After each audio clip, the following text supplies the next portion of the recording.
Tu crois peut-être que ce sont les mots que tu dis qui déterminent tout, que ce sont les techniques, les phrases parfaites, les stratégies invisibles qui font la différence entre un homme désiré et un homme ignoré. Mais la vérité est beaucoup plus dérangeante et beaucoup plus simple. Ce ne sont pas tes mots qui te trahissent, ce sont tes erreurs invisibles. Ces erreurs, presque tous les hommes les commettent, pas parce qu'ils sont faibles, mais parce qu'ils n'ont jamais appris à voir ce qui se joue réellement. Ils agissent en surface, alors que tout se passe en profondeur.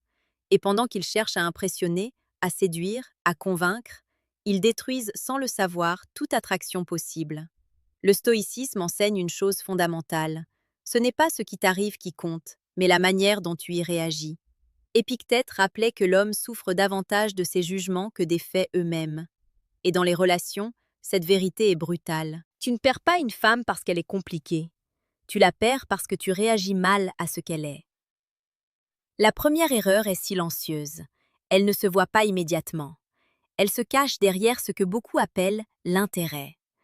Mais en réalité, c'est de la dépendance déguisée.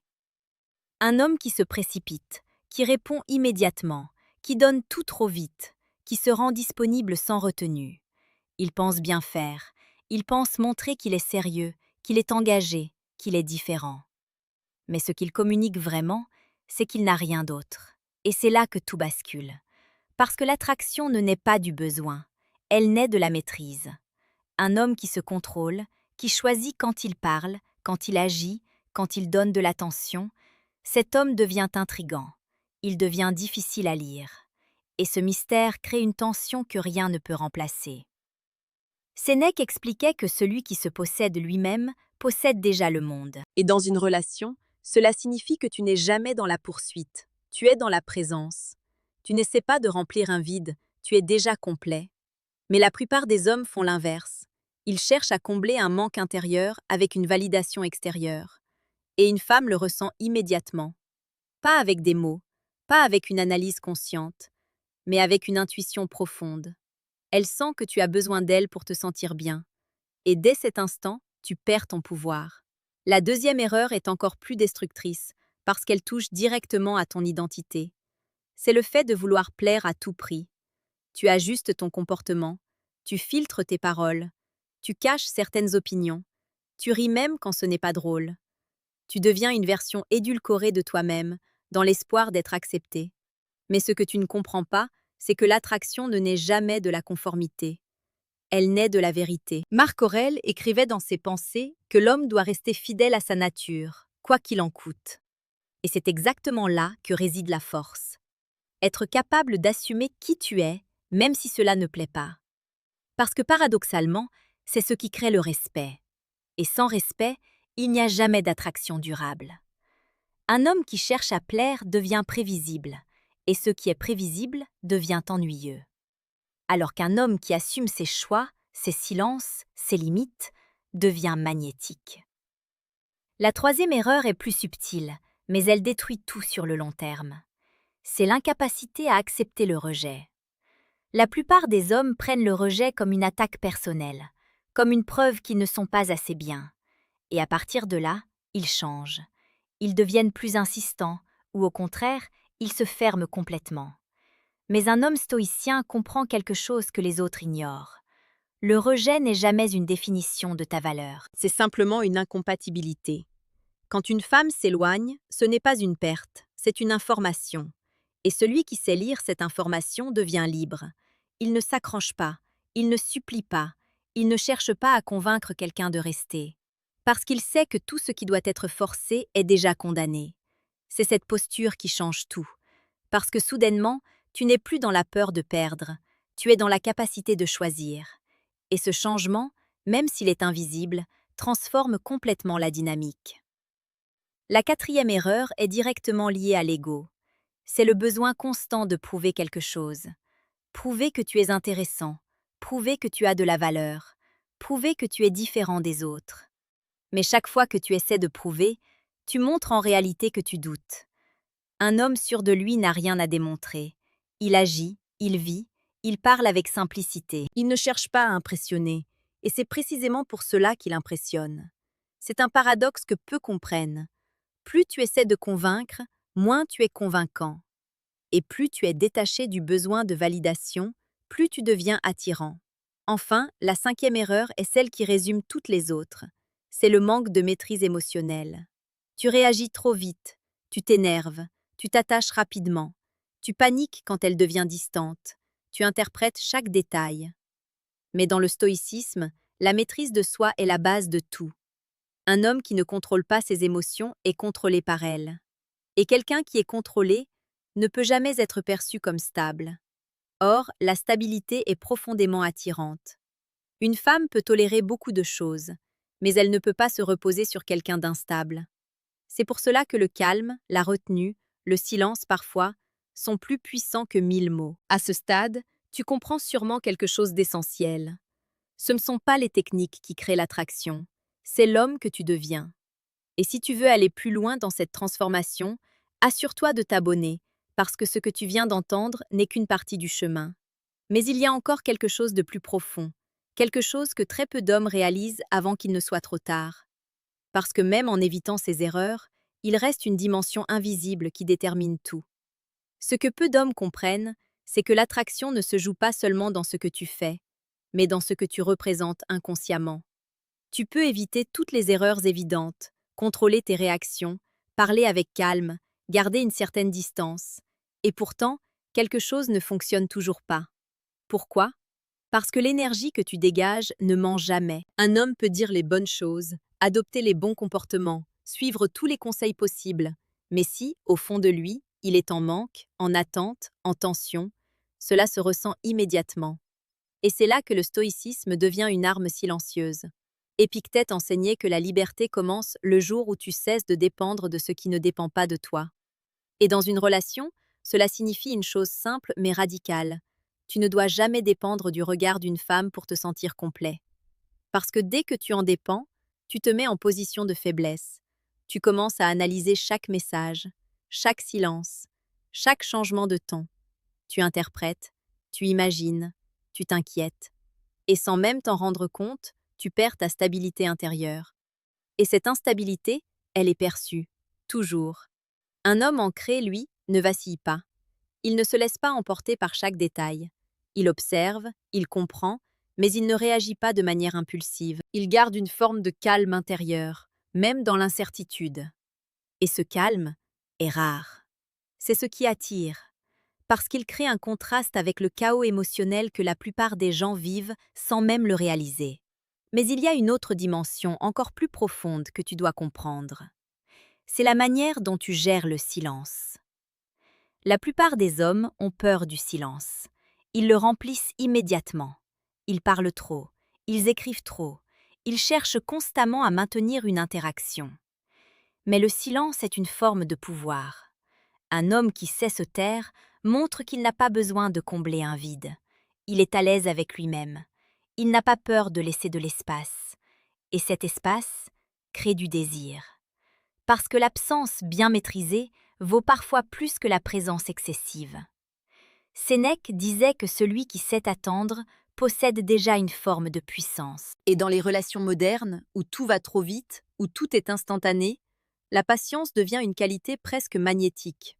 Mais attention, le silence dont on parle ici n'est pas un jeu. Ce n'est pas une stratégie manipulatrice. C'est une conséquence naturelle d'un homme qui est occupé à vivre, à avancer, à construire. Un homme qui a une vie pleine n'a pas besoin de remplir chaque instant avec une femme. Et c'est précisément pour cela qu'il devient intéressant. Maintenant, il faut aborder une vérité encore plus dérangeante. Beaucoup d'hommes pensent qu'ils doivent être parfaits pour attirer. Plus confiants, plus drôles, plus intelligents, plus séduisants. Mais la perfection n'attire pas. Elle met à distance.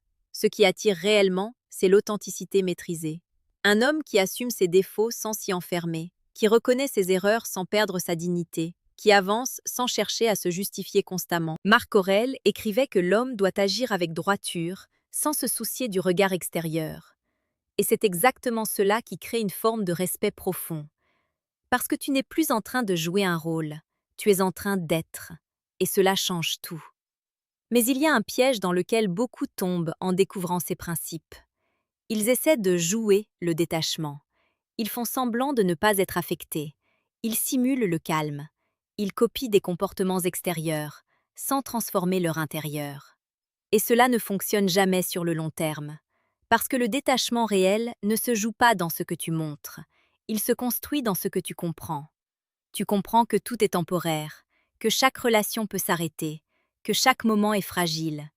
Et au lieu d'en avoir peur, tu l'acceptes.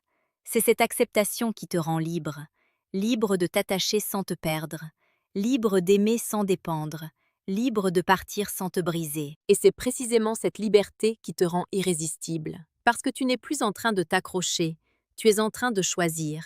À ce moment-là, quelque chose de très puissant se produit. Tu inverses la dynamique. Tu n'es plus celui qui cherche à être validé.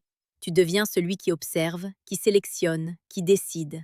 Et cette posture change la manière dont les femmes te perçoivent, sans effort, sans stratégie, simplement parce que tu n'es plus dans le besoin. Mais il reste encore un élément essentiel à comprendre. Un élément que la plupart ignorent complètement. C'est la manière dont tu gères la perte. Parce que ce n'est pas quand tout va bien que ton vrai niveau se révèle. C'est quand tu perds quelqu'un, quand elle s'éloigne, quand elle change, quand elle disparaît sans explication. C'est là que la majorité des hommes s'effondrent. Ils perdent leur calme, leur dignité, leur clarté. Et c'est là que tout ce qu'ils ont construit s'écroule. Mais un homme stoïcien voit les choses différemment. Et cette différence change absolument tout. Quand elle s'éloigne, la plupart des hommes paniquent. Leur esprit s'emballe, leur cœur s'accélère, et soudainement, tout ce qu'ils pensaient maîtriser disparaît. Ils cherchent une explication immédiate, une solution rapide, une manière de récupérer ce qu'ils sentent en train de leur échapper. Mais c'est précisément dans ce moment que tout se joue. Parce que la perte révèle toujours la vérité intérieure. Un homme qui n'a pas construit sa stabilité en lui-même va essayer de retenir. Il va envoyer des messages, demander des explications, tenter de recréer le lien à tout prix. Il croit agir par amour, mais en réalité, il agit par peur. Et la peur détruit tout. À l'inverse, un homme ancré comprend quelque chose de fondamental. Il comprend que tout ce qui vient peut repartir, que rien ne lui appartient réellement, et que vouloir retenir ce qui s'éloigne ne fait que précipiter sa disparition. Épictète enseignait que lorsque tu embrasses quelque chose, tu dois te rappeler que tu pourrais le perdre. Non pas pour vivre dans l'angoisse, mais pour vivre avec lucidité. Et cette lucidité change ta manière d'aimer. Tu ne t'attaches plus de manière désespérée. Tu apprécies, mais tu ne t'accroches pas. Tu ressens, mais tu ne te perds pas. Et lorsque la distance apparaît, tu ne réagis pas avec agitation. Tu observes, tu acceptes, tu laisses de l'espace. Parce que tu sais que ce qui doit rester restera, et que ce qui part devait partir. Cette posture est extrêmement puissante, parce qu'elle est rare. La plupart des hommes ne supportent pas l'incertitude. Ils veulent contrôler, comprendre, sécuriser. Mais plus ils essaient de contrôler, plus ils perdent le contrôle. Alors qu'un homme stoïcien fait l'inverse. Il lâche, pas par faiblesse, mais par maîtrise. Sénèque disait que celui qui a peur de perdre a déjà perdu. Et dans les relations, cette phrase prend tout son sens. Car dès que tu agis avec la peur au fond de toi, tu n'es plus libre. Et sans liberté, il n'y a ni respect, ni attraction durable. Mais il y a encore un niveau au-dessus de tout cela, un niveau que très peu d'hommes atteignent. C'est celui où tu ne cherches même plus à réussir avec une femme. Tu cherches à rester aligné avec toi-même. Tu ne fais plus des actions pour obtenir une réaction. Tu fais des actions parce qu'elles sont justes pour toi. Et ce changement est radical, parce qu'il te libère complètement du résultat. Marc Aurèle écrivait que la valeur d'un homme ne dépend pas de ce qu'il obtient, mais de la manière dont il agit. Et c'est exactement cela. Tu deviens centré sur ton comportement, pas sur la réponse en face. Tu envoies un message parce que tu en as envie, pas pour provoquer quelque chose. Tu proposes un moment parce que cela te correspond, pas pour être validé. Tu t'éloignes quand quelque chose ne te convient pas, sans drame, sans colère, sans justification excessive.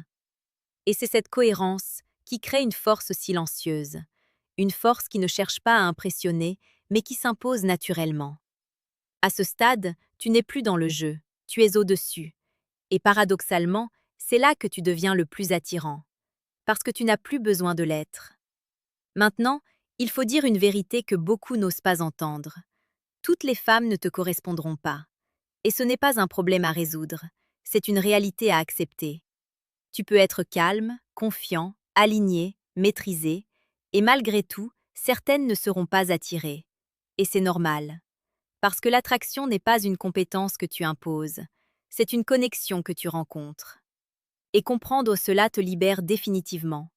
Tu arrêtes de te battre contre la réalité. Tu arrêtes de vouloir convaincre quelqu'un qui ne ressent rien. Tu arrêtes de gaspiller ton énergie là où il n'y a rien à construire. Et tu te concentres sur ce qui est fluide, ce qui est réciproque, ce qui ne demande pas d'efforts excessifs pour exister. C'est là que tout devient simple. Mais cette simplicité a un prix. Elle demande du détachement. Elle demande de la discipline intérieure. Elle demande d'accepter de perdre sans perdre qui tu es. Et c'est exactement ce que la majorité des hommes refusent de faire. Ils veulent les résultats sans faire le travail intérieur. Ils veulent être désirés sans devenir solides. Ils veulent être respectés sans se respecter eux-mêmes. Mais la réalité ne fonctionne pas comme ça. Tu ne peux pas contourner la transformation. Tu dois la traverser. Et si tu es arrivé jusqu'ici, c'est que tu as déjà commencé. Alors continue. Travaille sur ton calme. Travaille sur ta clarté. Travaille sur ta capacité à rester stable, même quand tout devient incertain. Parce que c'est cette stabilité qui fera toute la différence. Petite parenthèse, les amis, j'ai créé un manuel complet sur la séduction stoïque. Il t'apprend comment parler avec maîtrise pour créer une vraie attraction. Le lien est en première ligne de la description. On continue. Et souviens-toi d'une chose essentielle. Ce n'est pas la femme que tu rencontres qui détermine ta valeur. C'est la manière dont tu te tiens, dont tu agis, dont tu penses. C'est ta capacité à rester droit, même quand c'est difficile. C'est ta capacité à partir, même quand tu ressens. C'est ta capacité à rester calme, même quand tout en toi veut réagir. Parce qu'au final, l'homme qui maîtrise son monde intérieur devient inébranlable dans le monde extérieur. Et cet homme-là, personne ne peut l'ignorer.